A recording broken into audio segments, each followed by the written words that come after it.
El Rincón Crítico, temas de actualidad, entrevistas y mucho más. Erwin, estamos en el centro histórico de la ciudad de Honda, donde han grabado unas películas espectaculares. ¿Y quieres decirme que al que vamos a entrevistar hoy tiene que ver con el cine? Exactamente, nuestro invitado es un cineasta de lujo, de aquí de Colombia. Pues vamos a buscarlo, porque a mí sí me interesa. A mí también, vámonos. Bienvenidos televidentes al Rincón Crítico. Hoy nos encontramos en un hermoso mirador que está ubicado aquí en la casa de la señora Elsa Laverde, en el centro histórico de la ciudad de Honda, en el Alto del Rosario. Gracias a la señora Elsa Laverde que nos ha permitido hoy estar aquí con todos ustedes y estar en este bello lugar. Erwin, bienvenido.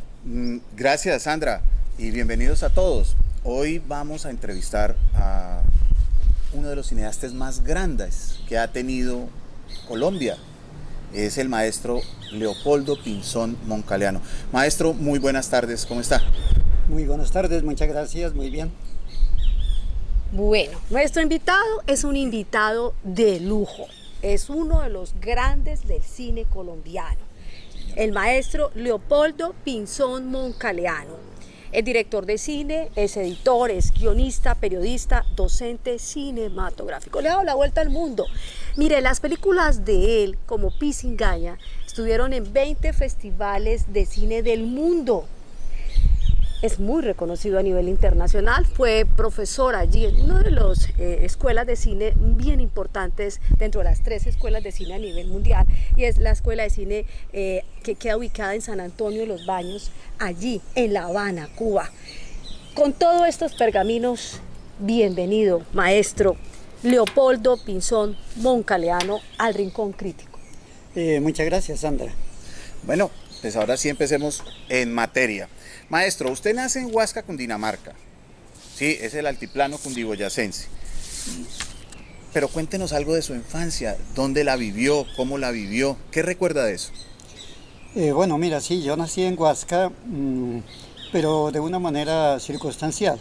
Mi padre, que era médico, también fue poeta, pero mi padre entendía su profesión como un apostolado, ¿verdad? Y en aquella época en los pueblos de Cundinamarca había pocos médicos, de manera que papá resolvió pasar unos años en un pueblo, después en otro, en los alrededores de Bogotá. Entonces, algunos de mis hermanos, por ejemplo, mi hermano Carlos nació en Choachí, otros hermanos nacieron en Cajicá, y yo nací en Huasca. Pero mi padre probablemente se cansó de ese apostolado a propósito de mi nacimiento, y ya mis primeros recuerdos son completamente bogotanos.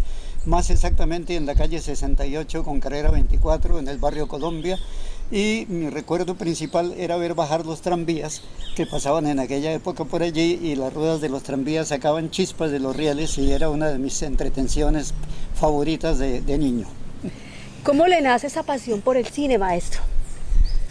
Bueno, en mi casa, digamos, había siempre una intención cultural, y entonces desde muy pequeño, sobre todo con mi hermano Germán, que era mi hermano inmediatamente mayor y con quien vivimos la mayor parte de nuestras aventuras y de nuestras realizaciones, se pueden llamarse así, en el mundo del cine, del periodismo, etcétera, íbamos mucho a cine con mi hermano Germán.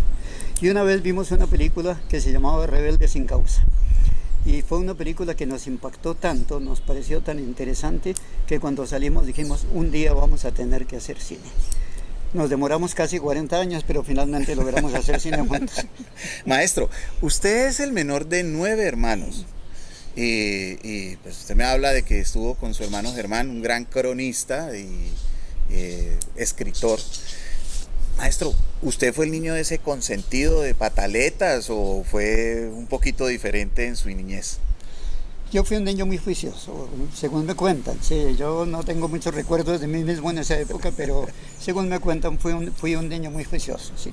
Y era el favorito de papá por ser el más chiquitito, entonces yo tenía la autorización negada al resto de la familia de entrar a la sala de la casa a las 5 de la tarde, donde mi papá se sentaba, tocaba guitarra, leía y estaba al tanto de lo que pasaba en la Segunda Guerra Mundial, porque más o menos ese momento de mi vida coincide con eso. Entonces, no, yo era un niño juiciosito, muy juiciosito.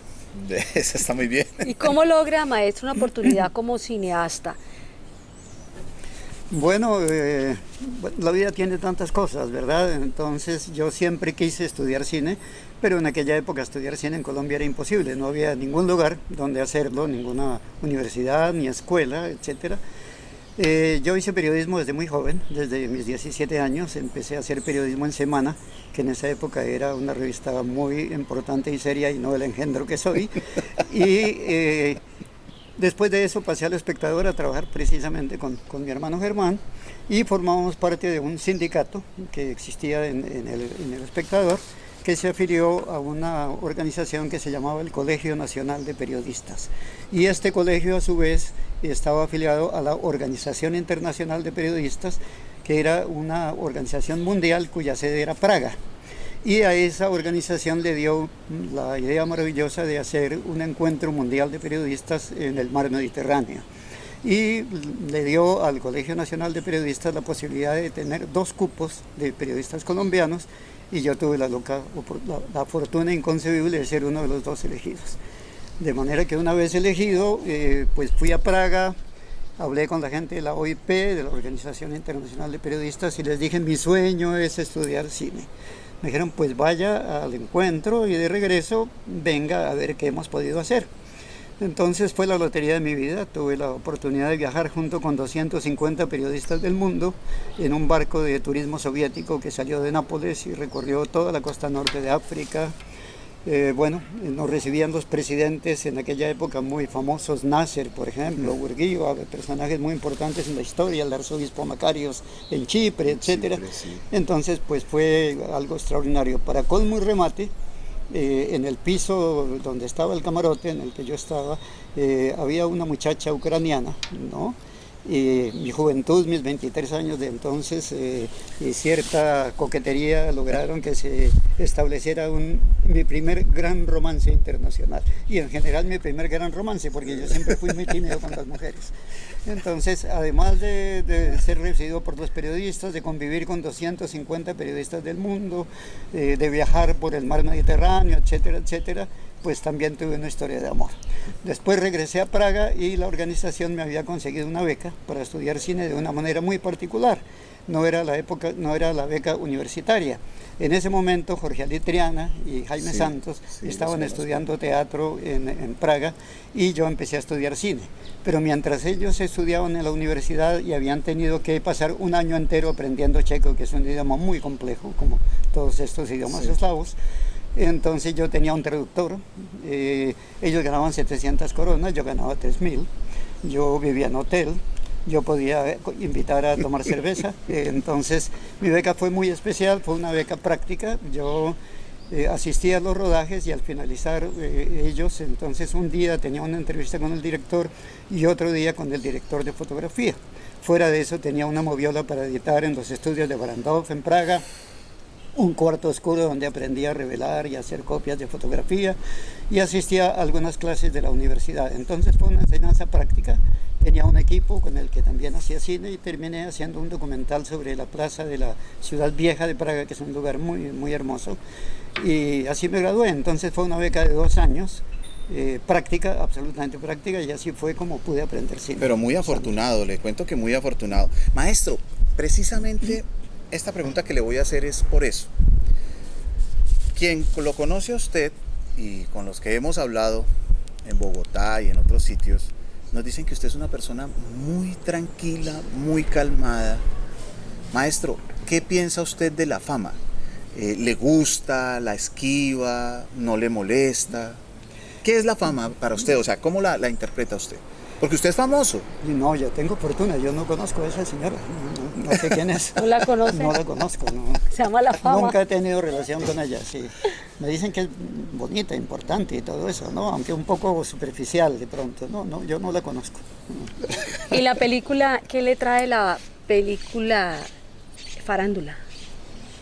Bueno, farándula fue una cosa muy, muy divertida, muy interesante, porque estamos hablando de muy viejas épocas, por allá el año 61, si no me equivoco.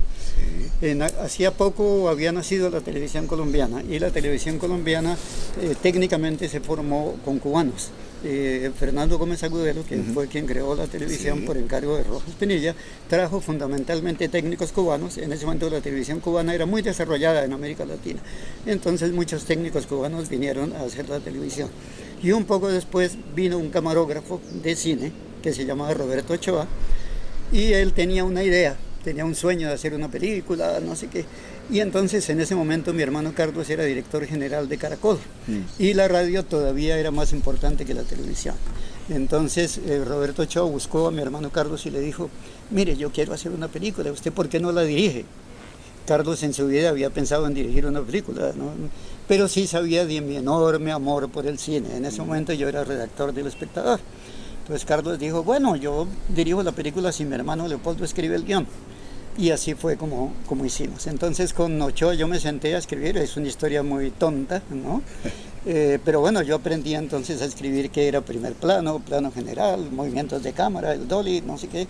Fue una escuela muy interesante. Después asistimos al rodaje, yo como asistente de dirección, pero entonces salió el otro yo de Ochoa, que era un tipo muy grosero con la gente, un tipo muy desagradable, y entonces empezó a haber un conflicto entre nosotros, y yo terminé retirándome antes de que terminara el rodaje, y también lo hizo después mi hermano Carlos. Sin embargo, y hay que confesar toda la verdad, después nos llamaron y dijeron: miren, ya la película está terminada, ¿por qué no vienen a verla? Y entonces fuimos a verla, y aparecían los créditos: director Carlos Pinzón, guionista Leopoldo Pinzón, y la pantalla grande es tan cautivadora casi como la fama. Entonces resolvimos dejarla así, y la película se exhibió incluso con cierto éxito, aunque desde el punto de vista del cine, pues francamente No era lo mejor. no precisamente lo mejor. Maestro, ¿le gusta escribir más con la izquierda o con la derecha? Yo escribo con la derecha cosas de izquierda. Muy inteligente esa respuesta. Maestro, ¿qué le recuerda a la ventana? Bueno, las ventanas son muy importantes, ¿no? Sí, la en tierra ventana. caliente no se necesitan. La ventana. Pero en Bogotá sí era importante tener una ventana. Entonces, en un momento determinado, después de algunas cosas de amor dolorosas que inspiraron ese librito que ustedes conocen, que se llama Del amor y otros lutos, después de eso, mi hermano Roberto y yo nos fuimos a vivir solos y despechados a un apartamento en el centro de Bogotá. Roberto era pintor. Y nosotros habíamos venido de un fracaso de una pequeña compañía de video con algunos amigos y tal, y yo había heredado una cámara de 3/4 de pulgada, un Umatic se llamaba el formato en esa época. El apartamento quedaba en un tercer piso, daba sobre la carrera 12 entre calles 22 y 23, y mirando por la ventana me di cuenta de que pasaban muchas cosas interesantes ahí, y me acordé que tenía una cámara. Entonces dije: voy a grabar las cosas que pasan Todo aquí. lo que pasa por la ventana. Y así estuve durante meses grabando ese material. Posteriormente, cuando fui a Cuba, a la escuela de cine, le propuse a la escuela que hiciéramos una coproducción para hacer la edición allá, y la escuela lo hizo, y el documental se terminó. Se llama Desde la ventana y dura 25 minutos, pero tiene una historia aparte. El documental se ha movido muy poco porque pertenece a un sueño, y ese sueño tal vez se realice. La idea es que forme parte de un largometraje. Hay cosas increíbles. En Onda tuve la fortuna de encontrarme con unos jóvenes que tienen una productora cinematográfica con un nombre muy curioso, aunque apropiado para la edad de ellos. Se llama Los Niños Films. Y hacen unas películas sumamente interesantes, incluso filman en película cinematográfica a estas alturas, procesan en el extranjero, editan en digital, pero tienen unas películas además muy originales desde el punto de vista dramatúrgico, etc. Y una noche tuvimos la fortuna de encontrarnos tomando cerveza en una tienda del barrio, y nos conocimos y conversamos, y yo les conté: mira, yo tengo un guión por ahí, tengo una idea, no es que, pues nosotros la hacemos, la película. Entonces, en este momento acaba de cerrarse una convocatoria del Fondo de Desarrollo Cinematográfico, uno de cuyos apartes es películas financiación de películas para directores que hayan estrenado al menos una película. Y los Niños Films han hecho todo el proyecto y se acaba de presentar. Acaba de cerrarse la convocatoria, entonces el proyecto de esa película está en marcha. Y si esa película se convierte en eso, si el proyecto se convierte en película, para decirlo mejor, muchos fragmentos de ese documental formarán parte de la película.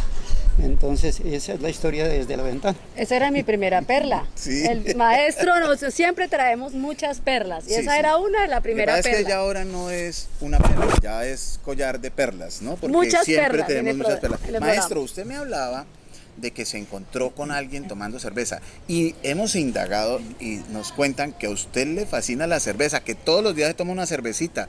¿Por qué esta costumbre, maestro? Yo soy un bogotano de barrio, ¿sí? Y entonces con mis hermanos, que eran lo mismo, y les gustaba tomar en tiendas, cuando vivíamos en San Fernando, para allá en esos barrios, claro. Entonces yo aprendí a tomar cerveza. La famosa pola. Y perseguía a mis hermanos, que yo era muy joven, entonces mis hermanos no querían darme cerveza y se escondían en las peores tiendas y las más oscuras del barrio, y yo siempre los descubría. ¿Sí? Y desde esa lejana juventud, lejanísima ya a estas alturas, sigo tomando cerveza. Además, estudié en Praga, en Bohemia. Sí. ¿Qué más puede hacer uno en Bohemia Tomar sino tomar cerveza?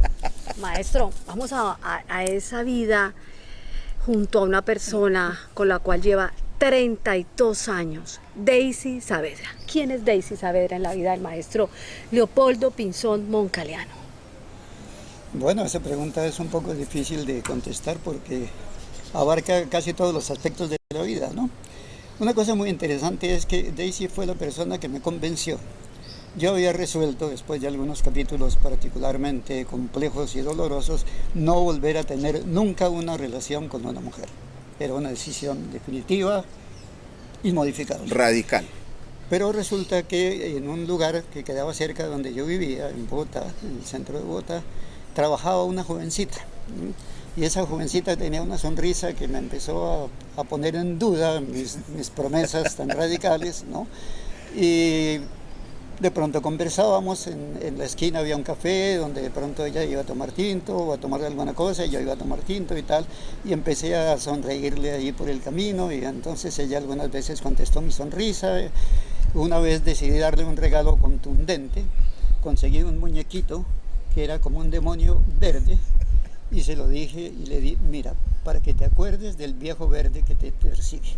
Ay, Y entonces, el viejo verde conmovió a la joven, ¿sí? Y desde entonces Daisy y yo empezamos a estar juntos.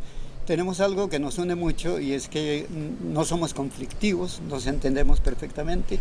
La palabra discusión y pelea está desueta entre nosotros. Esa pelea esa palabra no tiene lugar entre nosotros. Nos complementamos, somos, como Daisy dice, un equipo. Somos un equipo para el trabajo, para los fines de semana, los sábados. Hoy se nos está demorando un poco porque habitualmente los sábados nos vamos a la Zona Rosa a tomar cerveza, ¿no? Juntos. Y si en el curso de la semana ha habido alguna pequeña discusión, que normalmente no existe, pero si lo hubo, tomando cerveza y todo queda resuelto. Daisy llena todos los aspectos de mi vida, es mi apoyo intelectual, físico, moral, ¿cierto? Y está ahí, ella siempre está ahí. está Maestro, con nosotros aquí en el sí, programa, maestro. está detrás de cámara, le dice un Sí, saludo. Maestro, hablando usted de que era radical, que nunca más iba a tener otra vez una relación con una mujer, usted escribió un libro. Y ese libro precisamente habla de todos los desamores. Maestro, la pregunta mía es, ¿mucha tusa? O sea, muchas tusas en esa juventud, en ese principio, con las mujeres, ¿sí? Como para escribir tan apasionados poemas precisamente del dolor del amor. Sí, es que detrás de esta apariencia tan poco atractiva y todo, hubo siempre un romántico y un enamorado, ¿no? Y ese romántico y enamorado persiguió y tuvo éxitos y fracasos por todas partes y algunos de esos fracasos fueron muy radicales. Entonces, como dice por ahí una canción ranchera, ¿no? El amor y el dolor van siempre juntos o algo así. Entonces, después resolví, cuando ya había pasado esa época y ya estaba tranquilo, sentarme a escribir un poco sobre lo que había pasado, sobre los amores que pasaron. Algunos muy hermosos, otros muy apasionados, otros, mejor no digo nada más. Maestro, luego de la exitosa novela La Abuela, ¿cómo fue ese reto de llevar la novela, esa adaptación, a llevarla al cine? Bueno, lo que pasa es que La Abuela fue muy interesante desde el punto de vista que me permitió conformar un equipo de trabajo. Yo había hecho cine para televisión, mucho cine documental para televisión, habíamos hecho muchas cosas, incluso alguna vez tuve la fortuna de, con un programa que se llamó Colombia Viva, de ganar el premio al mejor programa de toda la televisión colombiana, incluyendo concursos y noticieros y musicales, etcétera, etcétera. Pero nunca había tenido la oportunidad de hacer un largometraje y de formar un equipo de trabajo porque es un desafío de gran calibre. Entonces La Abuela fue muy importante porque me permitió formar ese equipo de trabajo. Allí conocí a quienes después fueron mi director de fotografía, Jorge Ruiz, mis asistentes de cámara, todo el equipo fundamental de trabajo. Y entonces después tuvimos la gran fortuna de que se creó Focine, la compañía de fomento cinematográfico. Que era estatal, ¿no?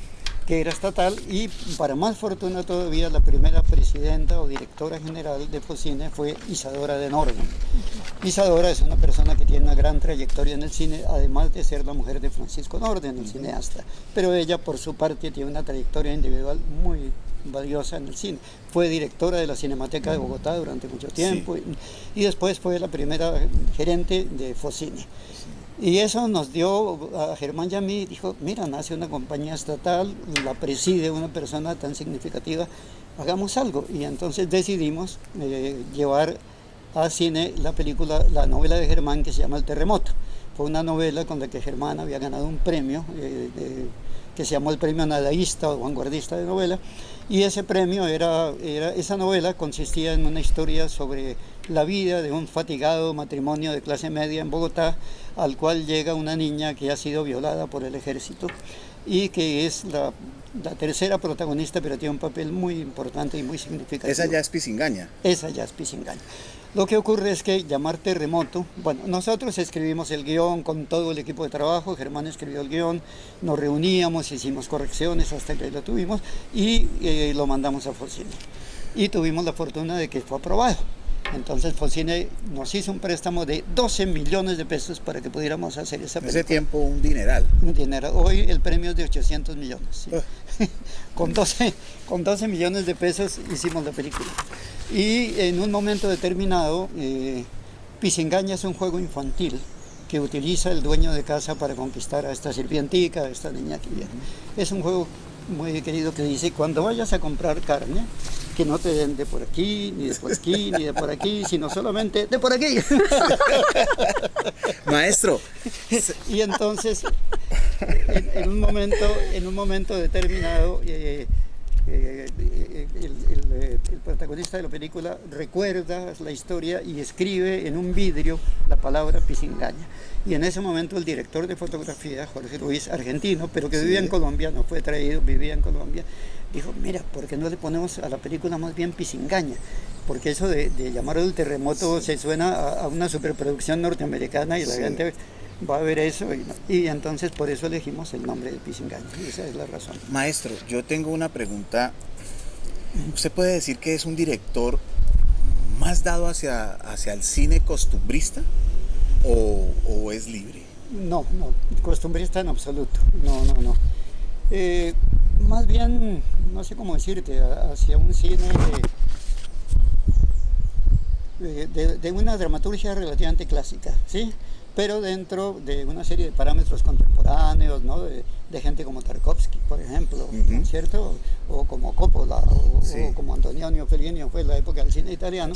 Entonces soy un poco dado a ese tipo de cine. La gran época del cine italiano. Considero el cine como un arte, ¿sí? Y entonces trato de que lo que yo haga es que es el séptimo arte. Es el séptimo arte. Pero pues con frecuencia de arte no le queda ni el octavo. Entonces yo, digamos, me gustaría que el cine que yo haga pudiera ser considerado como arte cinematográfico. Maestro, ¿pudo en un momento dado conocer a Gabriel García Márquez, ¿cómo fue esa anécdota en su vida? Sí, bueno, yo había tenido la oportunidad de conocerlo fugazmente en Bogotá cuando él le ofreció a mi hermano Germán un ejemplar de 100 años de soledad y nos conocimos. Pero después tuve la oportunidad de verlo ya con frecuencia en la Escuela Internacional de Cine y Televisión de San Antonio de los Baños, porque Gabriel García Márquez, que fue un enamorado del cine a lo largo de su vida, que estudió cine en Chinechita, que hizo guiones para cine y que de alguna manera fue un cineasta fracasado para fortuna de la literatura. Sí. Entonces, pero cuando a él se le ofreció, hubo una reunión de todos los cineastas de América Latina en una época que creó una organización que se llamó el Comité de Cineastas de América Latina, y ese comité quiso convertirse en una fundación y encontró en Cuba la oportunidad, porque Cuba le ofreció la sede, le ofreció un lugar para la escuela, etcétera. Entonces García Márquez aceptó ser el presidente de esa fundación, la Fundación del Nuevo Cine Latinoamericano, y fue su presidente hasta la muerte.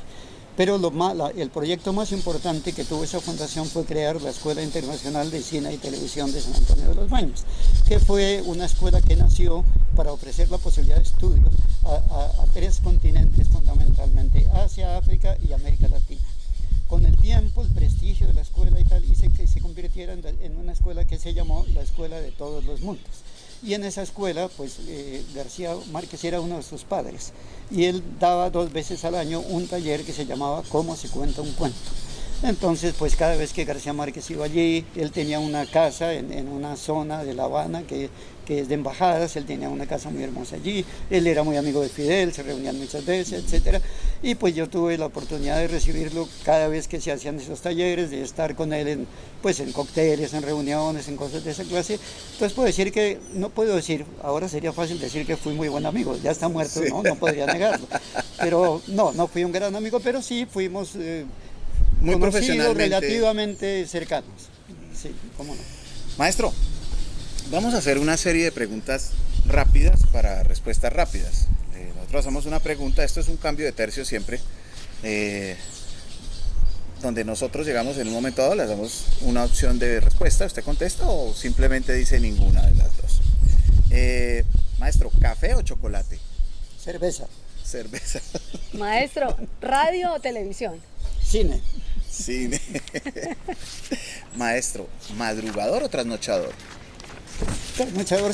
Trasnochadorcito. Maestro, ¿rubia o negra? La cerveza, claro. Bueno, las cervezas rubias. Las rubias. Recuerden, cerveza. ¿Y las mujeres? Maestro. Tecnicolor. Vea, muy bien. Y hablando de eso, maestro, 35 milímetros o 4K, ¿cuál le gustaría más? Me gusta más el 35, pero me adapto bien al 4K. Listo, muy bien. Maestro, ¿soledad o bullicio? Soledad y la melancolía. No, me gusta la soledad, pero bien acompañada. Maestro, ¿qué baila? ¿De todo? De todo no bailo nada. No, pero algo que le guste así, o le gusta más escuchar música, su pasatiempo favorito es. Sí.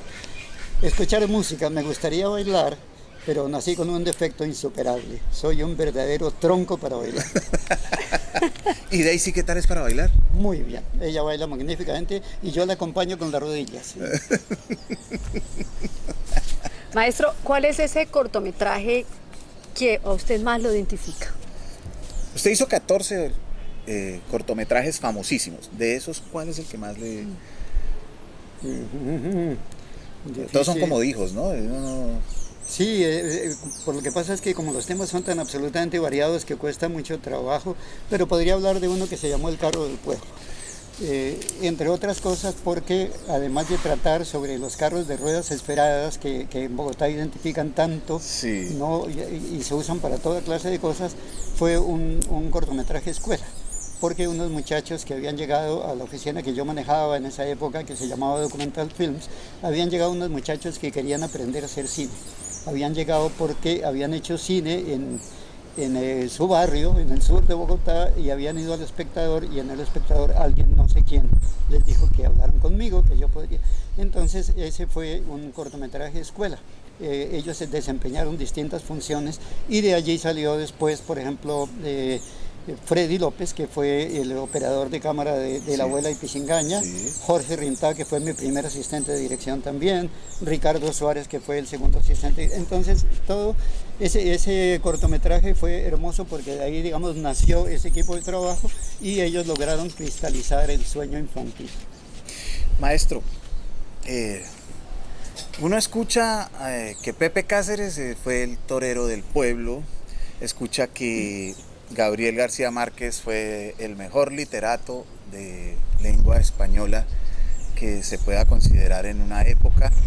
Maestro, ¿cómo le gustaría que lo recordaran a usted en la posteridad? Usted que ha sido uno de los más grandes, si no el más grande cineasta que tiene Colombia.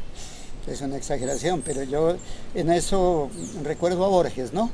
El destino final es el olvido. Oh. El destino final es el olvido. Bueno, hoy, como siempre, con un invitado maravilloso. Erwin, nos vamos. Sí, nos gustaría que pudiéramos utilizar todo el tiempo del mundo porque el maestro Leopoldo es un gran conversador. Es bastante tranquilo para hablar, es muy fluido para hablar y nos quedan demasiadas cosas en el tintero, pero el tiempo en televisión es corto. No nos queda más que agradecerle, maestro, por su deferencia para con nosotros y permitirnos esta charla con usted. Y esperamos volvernos a ver en otra oportunidad si usted amablemente nos recibe. Muchísimas gracias, maestro. Al contrario, gracias a ustedes por tenerme en cuenta y estaré siempre disponible. Gracias. A ustedes gracias. Hoy con nosotros estuvo Erwin, el maestro Leopoldo Pinzón Moncaleano, uno de los grandes del cine de nuestro país y del mundo. Nos vemos en otro Rincón Crítico. Chao. El Rincón Crítico, temas de actualidad, entrevistas y mucho más.